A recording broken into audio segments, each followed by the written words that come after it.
Boa noite, candidato. Bem-vindo ao Jornal da Globo. A nossa entrevista tem 30 minutos. Eles começam a contar a partir de agora.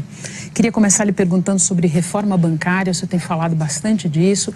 E o seu programa prega uma transformação profunda do sistema financeiro para baratear o crédito. Sim. O senhor diz que não pretende fazer isso usando os bancos públicos para forçar o juro a baixar lá na ponta, mas que pretende taxar progressivamente quem cobrar juros mais elevados. E o senhor já disse em entrevistas que pretende tomar medidas duras para que esse objetivo seja atingido. Quais seriam essas medidas? Bom, boa noite, Renata. É um prazer estar com você, com os teus telespectadores. Veja, nós temos um sistema bancário completamente anômalo. 5 bancos, inclusive 2 públicos, eles concentram mais de 80% do crédito. Nós temos algumas alternativas. Existem as fintechs e existem algumas cooperativas de crédito que estão indo muito bem no Brasil e podem aumentar a concorrência. Mas isso tem sido insuficiente para baixar o juro na ponta. O juro para quem quer um crediário, um juro para quem quer limpar o nome e parcelar sua dívida, o juro, sobretudo, para o empreendedor que quer tomar dinheiro emprestado para abrir um negócio. Coisa mais comum no exterior é uma pessoa ir ao banco, tomar um dinheiro emprestado e abrir um negócio. Aqui você não vê isso por quê? O juro é tão alto que o lucro não cabe no juro. O lucro é menor que o juro. Então, você não vai ter geração de emprego. No mundo inteiro, o juro é menor que o lucro. Então, você paga o banqueiro, sobra um pouquinho para você. Por isso que você emprega a gente. Se o juro for maior que o lucro, você não vai ter chance, você vai quebrar.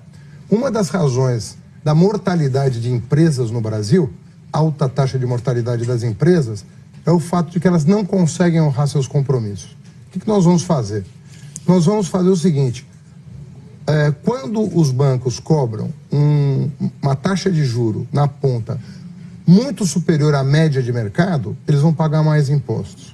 Quando ele cobrar uma taxa inferior à média de mercado, eles vão pagar menos impostos. Ou seja, o banqueiro que é mais ganancioso, ele vai ter que dividir a ganância dele em tributos. O banqueiro que trouxer a taxa de juro para baixo vai ter um benefício fiscal com isso. Por isso nós vamos empurrar a taxa de juro para baixo. E todo mundo vai ter muito mais facilidade de pegar o que toma emprestado. Deixa eu lhe perguntar sobre um risco que alguns especialistas dizem estar embutido nessa questão. Sim. Aumenta o imposto para o banco que mantiver o seu juro mais elevado. O banco abaixa a taxa, mas segura o crédito para aquele consumidor, para aquele empreendedor de perfil mais complicado, para o inadimplente e tal. Essa medida tem um efeito bumerangue. O senhor vê esse risco? Existe o risco se a gente não atuar nos depósitos compulsórios. Nós temos que atuar em várias pontas para fazer o sistema operar. Então, nós temos que valorizar a ação dos bancos que atuem como os bancos estrangeiros atuem. Digo, no exterior, não no Brasil. O Santander é um banco estrangeiro que atua no Brasil da mesma maneira que os outros bancos privados. Se nós elaborarmos um plano em que você tem estímulos para baixar a taxa de juros, inclusive fiscais, nós vamos trazer a diferença que chama spread, que é a diferença do juro de captação e de empréstimo, nós vamos trazer ele para baixo. Agora, isso tudo, nós vamos pactuar, inclusive utilizando os bancos públicos, que vão ter que se adequar também às mesmas regras. A ideia não é fazer regra para banco público diferente de banco privado. O senhor mencionou há pouco a concentração bancária e o seu programa fala disso também. Sim. Fala de superar a estrutura de oligopólio que controla o sistema financeiro. E eu entendo que o senhor está propondo, então, resolver um problema que durante os 13 anos de governo do PT, por ação ou omissão, não se resolveu e se agravou, porque, na verdade, nesse período, a concentração bancária no Brasil cresceu. Na verdade, desde o Plano Real, nós temos aí um efeito. Desde o Plano Real, nós não conseguimos resolver o problema do juro real no Brasil. O juro real para o tomador é impraticável. Eu fui lojista, eu trabalhei atrás de um balcão, na 25 de março, com meu pai. Na loja do seu pai. Na loja do meu pai, de quem eu fui sócio no período final. Ele teve loja durante 18 anos no fim da vida dele, dos quais, durante 12, eu fui sócio dele. Eu trabalhei atrás de um balcão durante 12 anos. A coisa mais difícil para um empresário brasileiro é ir no banco descontar um borderô. Na época a gente chamava borderô de duplicata. Porque todo o teu lucro é corroído pela taxa de juro. Não sobra para o empreendedor. Posso pegar esse seu exemplo e a gente continuar falando de crédito, mas agora do ponto de vista do tomador. Quando o senhor foi indicado para assumir a cabeça da chapa do PT, o senhor registrou na Justiça Eleitoral um documento que tinha como novidade esse programa Dívida Zero, que é em tudo semelhante ao programa Nome Limpo que tinha sido apresentado pelo candidato Ciro Gomes. A gente sabe que a inadimplência é um problema sério, diz respeito a muitos eleitores. Eu queria lhe fazer uma pergunta de natureza eleitoral. O senhor incorporou esse programa porque o senhor ou a sua campanha tinham algum sinal de que esse programa estava acarreando ou poderia acarrear votos para a candidatura do Ciro Gomes? Não, na verdade, até por sorte nossa, o nosso programa, antes do registro no TSE, vazou para a Folha de São Paulo. A repórter Marina Dias teve acesso à íntegra do programa, antes do Ciro sequer mencionar esse programa. Mas o importante é o seguinte, bom, temos um acordo em relação à inadimplência. O que é diferente na nossa proposta? O Ciro não propõe uma reforma bancária. O Ciro propõe resolver um problema tópico que não vai resolver no médio e longo prazo o problema do juro alto no Brasil. Você vai tirar as pessoas do SPC, elas vão voltar depois de um ano, porque o problema estrutural não terá sido resolvido. Nós temos a nossa proposta é de uma reforma bancária, que conta com fintechs, que conta com cooperativas de crédito, que conta com estímulos para redução de spread, punição para quem aumentar o spread. É diferente, a nossa é muito mais abrangente. Eu entendo e queria retomar quando o senhor disse que o banco público não será tratado de uma maneira diferente e que será, sim, usado ou de alguma maneira fará parte dessa reforma. A sua proposta, o programa prevê que os bancos públicos ofereçam uma linha de crédito especial para os brasileiros endividados. E a gente tem a memória recente de um período em que bancos públicos foram usados de maneira indevida e isso contribuiu para os maus resultados econômicos do governo Dilma Rousseff. Não é mandar um sinal ruim dizer que a solução do problema da inadimplência passa pelo uso, por onerar os bancos públicos? Não, nós não pretendemos fazer isso. Os bancos públicos serão sujeitos às mesmas regras dos bancos privados nesse programa. Obviamente que eu tenho que esclarecer que a Caixa Econômica Federal, ela tem linhas de crédito próprias, que inclusive constam do Orçamento Geral da União. Por exemplo, todo o plano de moradia, de produção de moradia no Brasil, tem uma regulação própria e a gestão é da Caixa. No caso do Banco do Brasil, toda a agricultura depende do Banco do Brasil. Então nós temos programas estruturados que nós vamos manter e até aprofundar como fizemos durante o governo do presidente Lula. Aceleramos aí os empréstimos para casa própria para o agricultor, tanto o agronegócio quanto o agricultor familiar, que, registre-se, ainda tem um quinhão muito pequeno do crédito para a agricultura. São programas de bancos públicos estruturados. Eu queria continuar no seu programa e falar de estímulo ao investimento vindo do exterior. O senhor diz que pretende usar isso para recuperar a nossa indústria. E, ao mesmo tempo, o seu programa prevê revogar a reforma trabalhista, a emenda do teto de gastos, privatizações. Eu queria saber se o senhor não vê uma contradição aí. Quer dizer, investidor, o senhor sabe que é previsibilidade. Qual vai ser o interesse de aportar recursos no Brasil se a agenda do seu eventual governo for revisionista, criadora de insegurança jurídica? Olha, na minha opinião, o que está trazendo insegurança jurídica para o país são as reformas desse governo, né? Eu não entendo o teto de gastos como uma medida saudável para o Brasil. Você congelar por 20 anos o tamanho do Estado, que na verdade é uma redução proporcional se a economia crescer, isso vai colapsar os serviços públicos no Brasil, como já está acontecendo. Se você perguntar hoje para o usuário do serviço público, da saúde, da educação, da segurança, da assistência, o que está acontecendo no Brasil, os serviços estão entrando em colapso, em função também do teto de gasto. Baixo crescimento por um lado e teto de gasto do outro. Não existe nenhum lugar do mundo que tenha aplicado essa medida. Nem a Grécia, no auge da crise, aplicou essa medida. A Argentina agora está no FMI e não estão impondo essa medida sequer para a Argentina tomar empréstimo. Não é uma medida inteligente. Nós temos obras paradas hoje que nós precisamos concluir para aumentar a produtividade da nossa economia. Essas obras, nós vamos perder o investimento já feito se nós não concluirmos essas obras. Contrário senso, se nós concluirmos, você tem um impacto positivo sobre a produtividade. Você falou do ambiente de negócio. Nós criamos um ambiente de negócio, nós nunca atraímos tanto investimento estrangeiro para o Brasil como na época dos governos do PT. Aquilo que se dizia que os empresários iam fugir do Brasil, aconteceu exatamente o contrário. O empresário brasileiro ficou e cresceu e nós atraímos bilhões de dólares de investimentos estrangeiros. Candidato, eu não vou... eu queria ouvi-lo, mas não tenho nem tempo da gente iniciar uma discussão sobre a situação da economia no início, no fim dos governos do PT e tal. Complexa. Mas eu queria falar de segurança pública, que o senhor sabe é um tema caríssimo ao eleitor. Em 2014... o senhor declarou que o nosso modelo brasileiro de segurança pública estava esgotado. O senhor defendeu a inclusão dos prefeitos, o senhor era prefeito àquela altura, no planejamento da segurança ou, palavras suas à época, nós vamos continuar nesse campo de guerra. Pois bem, de lá para cá essa guerra só se agravou e agora a sua tônica é outra. O senhor está defendendo a federalização da segurança pública atualmente a cargo principalmente dos estados. Eu queria saber qual é a ideia mais correta, do Haddad prefeito ou do Haddad candidato a presidente? Não, na verdade não são incompatíveis. O que a gente está tratando é de um sistema único de segurança pública no país. Nós temos sistema único de saúde, nós temos sistema único de assistência social. Você não pode segmentar da maneira como está segmentada. O prefeito diz que segurança não é com ele. Ele precisa participar do planejamento. Os governadores não gostam de ouvir os prefeitos sobre isso. Não fazem um planejamento a quatro mãos. Eu tinha enormes dificuldades de negociar com o governo do estado de São Paulo uma visão de segurança territorial na capital. Eu era responsável pela segurança de 12 milhões de pessoas e não tinha nenhum acesso ao comando da Polícia Militar. Isso é errado.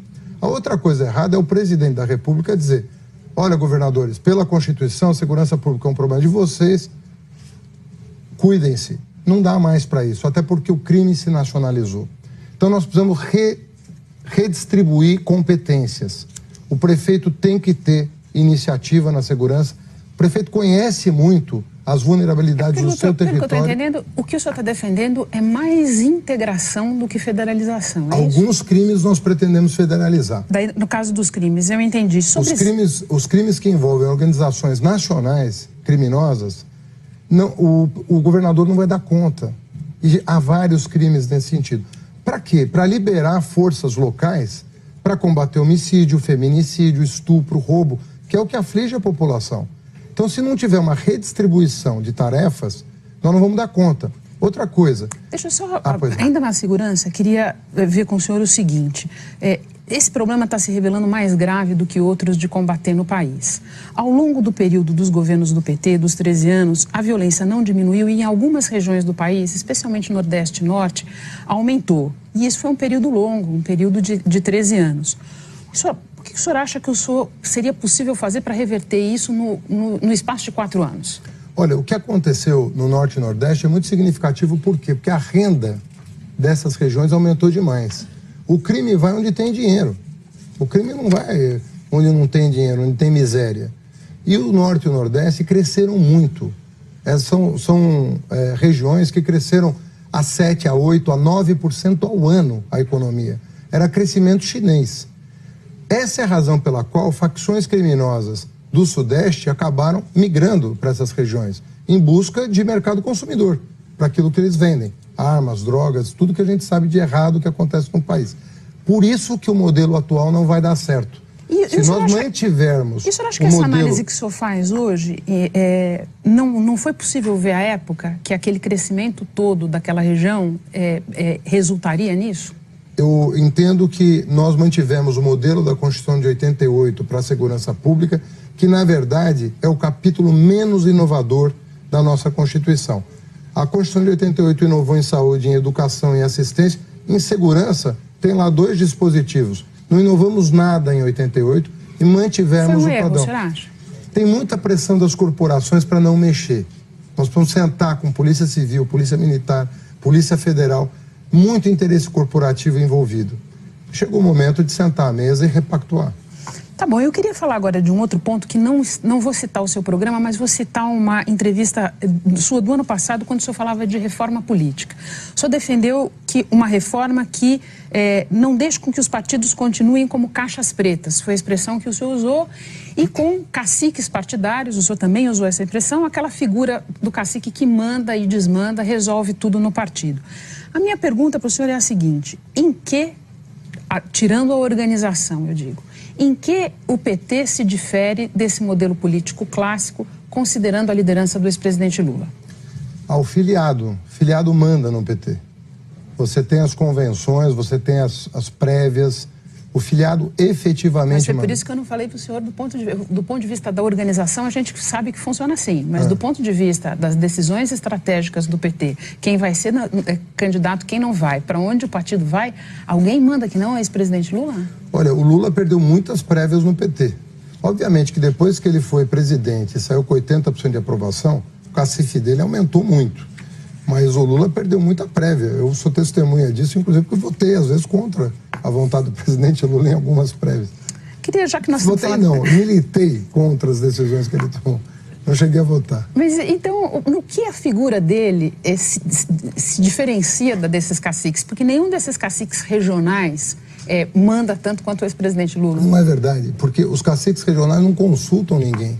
Eles tomam a decisão num jantar com o PSDB. Mas não vai todo mundo lá para Curitiba para ver o que o ex-presidente Lula quer fazer? Mas vai também dizer o que querem fazer. É errado imaginar que as pessoas vão consultar o Lula sobre o caminho a seguir. O Lula é a pessoa que mais ouve que eu conheço. Então, numa reunião de 2 horas, ele ouve 1h45 minutos. Eu estava me baseando na descrição que o senhor fez aí. Mas já que a gente está falando do ex-presidente Lula, eu queria lhe perguntar o seguinte. Ninguém, acho que nem mesmo o senhor, discorda de que a sua rápida escalada nas pesquisas de intenção de voto se deve à indicação do ex-presidente Lula. O senhor começou a crescer nas pesquisas à medida que essa indicação se tornou conhecida. Essa circunstância, se o senhor se eleger, não fará do senhor um presidente fraco? Porque o poder terá a origem do poder é outra? Olha, primeiro tem uma fantasia a respeito disso. Se isso fosse verdade, se o Lula colocasse o dedo e tudo se resolvesse, nós estaríamos elegendo 27 governadores, 3 mil prefeitos. Não é o que acontece. Existe uma decisão que é mais complexa do que parece para chegar a uma conclusão de quem pode representar o nosso projeto. Nós temos um projeto, obviamente o presidente Lula é quem mais encarna esse projeto, porque tem 40 anos de estrada e da confiança da população. Então não vou negar que a liderança dele que é mundial. Eu tive em Curitiba N vezes com personalidades do mundo inteiro, ex-chefes de Estado, ex-presidentes, ex-primeiro-ministros, ex-presidente de parlamento, prêmio Nobel da Paz. Então, o Lula é uma personalidade mundial, eu tenho muito orgulho de contar com a confiança dele, mas nós temos um partido que é complexo. Tá, mas só para eu entender, várias forças políticas. O senhor acha que está incorreta essa minha avaliação de que a sua escalada nas pesquisas se deve à indicação do ex-presidente Lula? Eu penso que o PT tem muita força no país, o Lula encarna esse projeto como ninguém, pela liderança que ele tem no país. Não é a transferência maciça de votos, candidato, que estavam se dirigindo a ele e a partir do momento em que ele indica o senhor, estão vindo para o senhor, não é isso?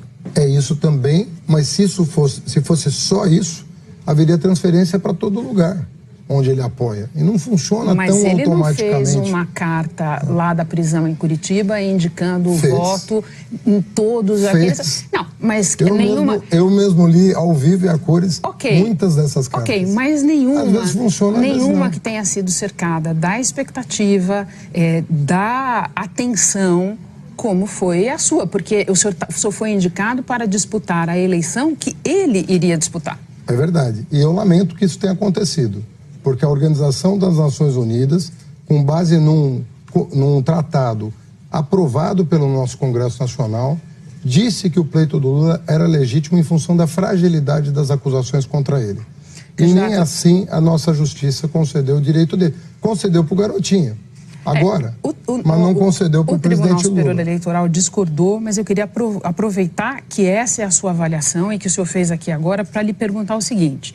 É um assunto sobre o qual o senhor tem falado bastante. Você que tem perguntado bastante. Então, o senhor tem falado. Sim, lógico. Então, acho que vai ser até um esclarecimento rápido, porque como já houve versões distintas, eu queria lhe perguntar o seguinte. Da minha parte, uma versão só. Não, primeiro o senhor dizia que, quando lhe perguntavam sobre indulto ao ex-presidente Lula, que ele não queria o indulto. Depois começaram, mas não era essa a pergunta, era se o senhor daria o indulto uma vez eleito. Depois começaram a aparecer outras versões de outras lideranças do PT e sim, esta semana o senhor disse que, se eleito, não dará o indulto. Eu queria esclarecer, nem indulto, nem graça, nem anistia. Haverá isso para o ex-presidente Lula num eventual governo seu? Olha, eu repito o que eu disse na CBN, de que não, mas esclareço a opinião pública. Hoje eu recebi uma carta do Lula indignado com o fato desse assunto ter voltado à cena. Porque ele já disse, por escrito, inúmeras vezes, inclusive por ocasião do seu registro.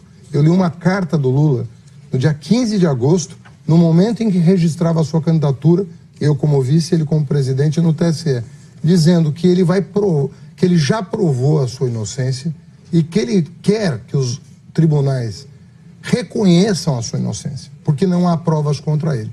Eu, modestamente, tenho formação jurídica e li o processo. Li a acusação, a defesa e a sentença. E li o acórdão também, mais recentemente. Não há base para aquela condenação. Tiraram o Lula da corrida presidencial e a opinião já não é mais do cidadão Fernando Haddad. As Nações Unidas corroboraram essa interpretação de que é frágil demais o processo para tirar o líder das pesquisas da disputa presidencial. Candidato, mas agora o senhor é candidato, o senhor está pedindo voto, então só um esclarecimento final. Não haverá indulto. É a sua palavra final? É? É a sua palavra final. Então eu queria falar com o senhor sobre corrupção. O senhor gosta sempre de dizer que os governos do PT foram os que mais fortaleceram os mecanismos de combate à corrupção. O senhor cita uma série de medidas aí. No entanto, desde que essas investigações chegaram ao PT e revelaram escândalos como o Mensalão ou como o Petrolão, no qual a própria Petrobras reconhece que o desvio foi da ordem de 6 bilhões, a direção do partido passou a atacar policiais federais, procuradores, juízes, ministros de tribunais superiores de uma maneira muito veemente. Como é que funciona então, candidato? Só vale fortalecer os mecanismos anticorrupção se for para pegar os corruptos de outros partidos? Evidentemente que não, e nunca foi esse o intuito nosso. Ao contrário, nós fizemos isso e faríamos de novo, e faremos a partir de 1º de janeiro. Não se iluda, os mecanismos de controle estão sendo afrouxados pelo governo Temer. Vou dar um exemplo. A Controladoria Geral da União nem existe mais, não se ouve falar mais. A Controladoria era a peça central no combate à corrupção durante os nossos governos. Ela até mudou de nome, para ninguém mais prestar atenção. A Procuradoria Geral da República, nós sempre ouvimos a corporação para nomear o Procurador-Geral. O Temer nomeou pela primeira vez, depois de muitos anos, segundo da lista. Então, nós vamos retomar a nossa política de fortalecimento institucional. Polícia Federal nunca recebeu tanto recurso. Mas no caso dos processos do PT, não só a gente nunca ouviu nenhum meia-culpa do partido, mas houve sim uma revolta muito grande da direção partidária a cada um desses processos e declarações muito veementes contra as instituições de investigação, contra as instâncias da justiça por onde esses processos passaram. Eu acho que você tem razão, e eu acredito que o caso Lula, ele, de certa maneira, ele nos colocou numa situação muito complexa. Por quê? Porque nós criamos mecanismos de combate à corrupção, o presidente Lula sancionou praticamente todas as leis que são usadas pela Lava Jato, sempre louvou o combate à corrupção, sempre teve orgulho de ter feito isso em parceria com o Ministério Público, e depois se vê vítima, na nossa opinião, e é unânime no PT, de uma sentença injusta. Então tá, então se o senhor acha que a sentença do ex-presidente Lula é injusta, e o senhor sempre diz que o senhor não gosta que se fale do partido como um todo, sim, vamos individualizar. Eu queria lhe perguntar, José Dirceu, Antônio Palocci, João Vacari Neto, André Vargas, algum desses foi condenado injustamente, candidato? Olha, eu não conheço, primeiro eu estou te falando sinceramente, não conheço os processos, não li os processos. Eu me ative a questão do Lula, que tinha uma repercussão nacional evidente. Nós queríamos reconduzi-lo ao Palácio do Planalto. Né? Tenho a impressão que, em alguns casos, né, a pena é desequilibrada. Né? Há casos casos, por exemplo? O Vacari, o próprio Sérgio Moro disse textualmente que não há um centavo de dinheiro público utilizado pelo Vacari ou pela família do Vacari em nenhum aspecto. E quando eu vejo a PGR arquivar dezenas de processos por prescrição de Caixa 2 de outros partidos, eu fico me perguntando, eu não estou fazendo uma acusação, eu fico me perguntando se não está havendo dois pesos e duas medidas. Quando os demais casos que você citou, eu sinceramente não conheço. Mas se o senhor não conheceu, dois eu conheço um pouco melhor. Mas primeira observação que eu lhe faço, no caso do João Vacari, o senhor acha que o fato de um juiz ter dito que não havia sinal de enriquecimento da família significa que ele não fez nada de errado? Significa que pode-se apurar a suspeita de Caixa 2, como aconteceu com o Serra, como aconteceu com a Aloysio Nunes, como aconteceu com várias personalidades que tiveram todos os seus processos arquivados.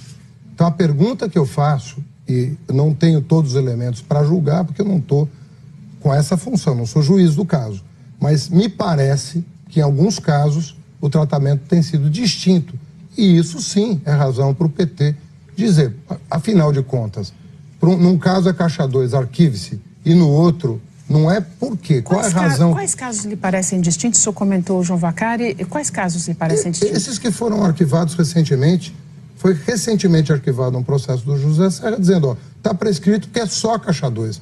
Não houve nada além de Caixa 2. Nem se investigou para saber se tinha a ver com a obra da Dersa, se tinha a ver com a obra do metrô, porque uma coisa é um crime eleitoral de baixa lesividade, né, do Código Eleitoral. A outra coisa é uma suspeita de superfaturamento de obra. Eu só estou considerando estranho o seguinte, nenhum dos casos das condenações do PT o senhor acha que foram justas? Eu lhe pergunto isso pelo seguinte, porque a posição da direção partidária é nesse sentido, é de questionar todas as decisões não é verdade. Né? Então, mas eu queria lhe saber, o senhor acha que houve alguma condenação justa dessas que eu estou lhe citando? Em primeiro lugar, eu não transitou em julgado nenhuma dessas sentenças que você se referiu. Nenhuma dessas sentenças transitou em julgado. Aconteceu o caso do Luiz Guxiquim, que no leito de morte foi absolvido pelo Supremo Tribunal Federal. Né? Então, não dá para particularizar dessa maneira. Agora, o que eu defendo? Investigue-se. Todo homem público tem que estar com todas as contas, declaração de imposto de renda, patrimônio, tudo à disposição das pessoas. Acho que esse é o papel, e levar as últimas consequências às investigações. O que às vezes chama atenção é que parece haver, em alguns casos específicos, dois pesos e duas medidas.